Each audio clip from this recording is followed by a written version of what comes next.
ሰላም ጤና ይስጥልኝ የዶክተር ዮናስ ቤተሰቦች እንደምን አላችሁ? ዛሬም እንደተለመደው በአንድ ጠቃሚና አስተማሪ ሐሳብ ተገናኘን። በዛሬ ፕሮግራሜ ስለ ሽንት ቧንቧ ኢንፌክሽን ነው የምነግራችሁ። በነገራችን ላይ የሽንት ቧንቧ ኢንፌክሽን በጣም በርካታ ሰዎች በየጊዜው በየተደጋጋሚ የሚጠቁበት አንደኛው ችግር ነው።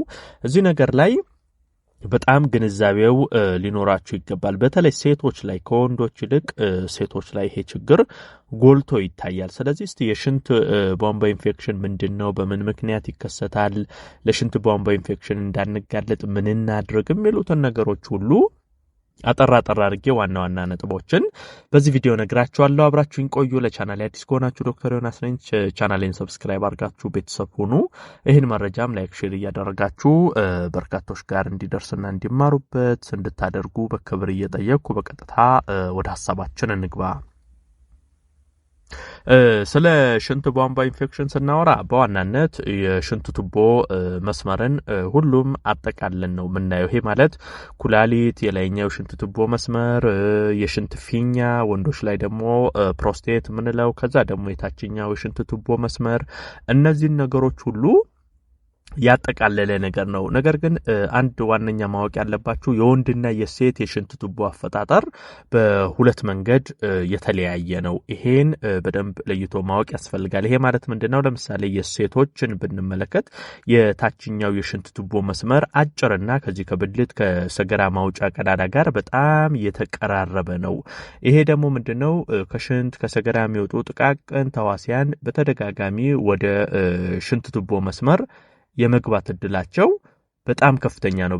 በተለይ ንጽህናን በአግባብ ማጠብቁ ከሆነ፣ በግንኙነት ጊዜ ጥንቃቄ ማታደርጉ ከሆነ እንዲህ አይነት ችግሮች በቀላሉ የመፈጠር እድል አላቸው። ለዚህ ነው በነገራችን ላይ የሽንት ቱቦ ኢንፌክሽን ከወንዶች ይልቅ በተደጋጋሚ ችግሩ የሚታየው ሴቶች ላይ ነው። ይሄም ከዚህ ካፈጣጠራቸው ጋር ተያይዞ በቀላሉ ለኢንፌክሽኖች ተጋላጭ ስለሆኑ ይሄ የሽንት ቧንቧ ኢንፌክሽን ብዙ ጊዜ ሴቶች ላይ ከፍ ብሎ ይስተዋላል።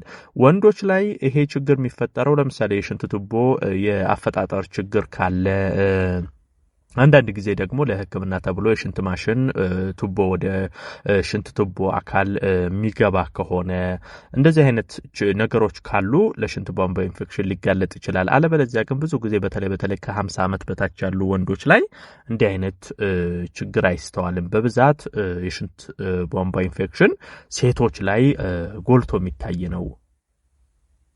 እስቲ ለሽንት ቧንቧ ኢንፌክሽን የሚያጋልጡ ምክንያቶች ምን ናቸው የሚለውን በደንብ እንመልከት። የመጀመሪያው በተለይ ሴቶች ማወቅ ያለባችሁ ከዚህ ከተለያዩ ወንዶች ጋር ግንኙነት ማድረግ በቀላሉ ለሽንት ቧንቧ ኢንፌክሽን ሊያጋልጣችሁ ይችላል። እንግዲህ በተደጋጋሚ ከተለያየ ወንድ ጋር ግንኙነት የምታደርግ ሴት በግንኙነት ጊዜ ጥቃቅን ህዋሳት ወደ ሽንት ቱቦ የመግባት እድላቸው ሰፊ ነው። በዛ ጊዜ ለሽንት ቧንቧ ኢንፌክሽን የመጋለጥ እድል ይኖራታል። እንግዲህ እንደዚህ አይነት ሴቶች ብትችሉ በተለይ ከግንኙነት በኋላ ሽንትን መሽናት ያስፈልጋል። ውስጥ ያለውን ለማጽዳት ይረዳል። ነገር ግን ይሄ በራሱ አንድ እንደ አጋላጭ ምክንያት ይታያል። ሌላው ማወቅ ያለባችሁ በተለይ በአመት ውስጥ አሁን ከ3 ጊዜ በላይ የሽንት ቧንቧ ኢንፌክሽን የሚያማችሁ ከሆነ፣ በተደጋጋሚ ለሽንት ቧንቧ ኢንፌክሽን ህመም የምትጋለጡ ከሆነ ምናልባትም ሌላ የውስጥ ደዌ ችግር ሊኖርባችሁ ይችላል።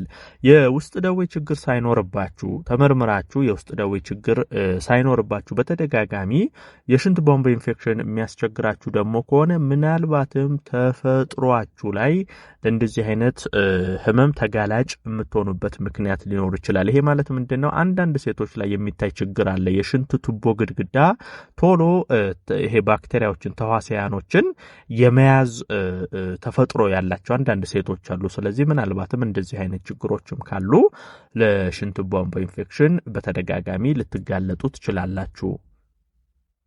ሌላ እንደ ምክንያት የሚወሰደው የበሽታ መከላከል አቅምን የሚያዳክሙ ህመሞች ካሉ፣ ለምሳሌ ልክ እንደ ስኳር ያሉ ህመሞች ካለባችሁ፣ እንደዚህ አይነት ህመሞች ብዙ ጊዜ በሽታ የመከላከል አቅማችንን ስለሚያዳክሙ እንደዚህ አይነት በባክቴሪያ በኢንፌክሽን የሚፈጠሩ ችግሮች በቀላሉ እንዲፈጠርብን ያደርጋሉና ለሽንት ቧንቧ ኢንፌክሽንም የመጋለጥ እድልን ይጨምራል። ሌላው ጠጠር ካለ ነው። በነገራችን ላይ የጠጠር ችግር ካለ ይሄ የኩላሊት ጠጠር እንደዚህ አይነት ችግሮች ካሉ እሱ በራሱ ቶሎ እንዳይወገድ የማድረግ ነገሮች አሉ። የሽንት ቧንቧ ኢንፌክሽን በተደጋጋሚ እንዲፈጠር የሽንት ቧንቧ ኢንፌክሽኑም ቶሎ እንዳይድን የማድረግ እንቅፋት የመሆን ነገሮች ይኖራሉ። ሌላኛው ሽንት መቋጠር። በነገራችን ላይ ሽንታችሁ ሲመጣ በሰዓቱ መሽናት አለባችሁ። አንዳንዴ ሽንትን ደጋግሞ ይሄ አፍኖ የመያዝ ቶሎ በሰዓቱ አለመሽናት ነገሮች ካሉ ከፊኛ ጋር ከሽንት ቱቦ መስመሮች ጋር ከኩላሊት ከእንደዚህ አይነት ነገር ጋር የተያያዙ ችግሮች ሊፈጠሩባችሁ ይችላል። በተለይ የሽንት ቧንቧ ኢንፌክሽን እንደዚህ ሽንትን ይዛችሁ የመቆየት ነገሮች ካሉ የመፈጠር እድላቸው ሰፊ ነው። ወንዶች የፕሮስቴት እጢ ካለ ይሄ ለሽንት ቧንቧ ኢንፌክሽን ሊያጋልጥ ይችላል። እንግዲህ እነዚህ አሁን የዘረዘርኩላችሁ ዋና ዋና ለሽንት ቧንቧ ኢንፌክሽን የሚያጋልጡ ነገሮች ናቸው። እስቲ ምልክቶቹ ምንድናቸው የሚለውን እንመልከት። በተለይ አንድ ሰው የሽንት ቧንቧ ኢንፌክሽን ካለበት ምን አይነት የህመም ምልክቶች ሊታዩበት ይችላሉ?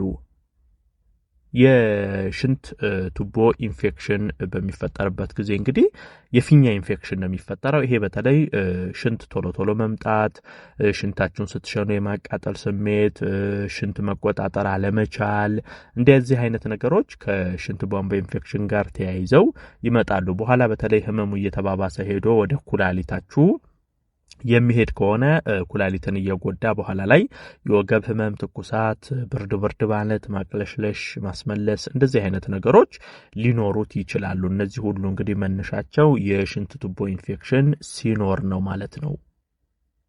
እስቲ ህክምናውን ደግሞ እንመልከት። በነገራችን ላይ ህክምናው ማወቅ ያለባችሁ ለምሳሌ እርጉዝ ሴቶች፣ የኩላሊት ንቅለ ተከላ የሚያደርጉ ሰዎች እንደዚህ አይነት ሰዎች ላይ የህመሙ ምልክት ባይኖርም በሽንት ምርመራ ባክቴሪያው እንዳለ ከታወቀ ህክምና ይደረግላቸዋል። ነገር ግን ከዚህ ውጪ የሆኑ ሰዎች ግን ባክቴሪያው ስለተገኘ ብቻ ምርመራ ላይደረግ ይችላል። ይሄን ማድረግ ያለባችሁ በነገራችን ላይ በቤት ውስጥ ነው። የሽንት ቧንቧ ኢንፌክሽንን አስቀድማችሁ መከላከል ያለባችሁ። ለምሳሌ የአካል ብቃት እንቅስቃሴ መስራት፣ ውሃ በደንብ መጠጣት፣ ሽንት አለመቋጠር።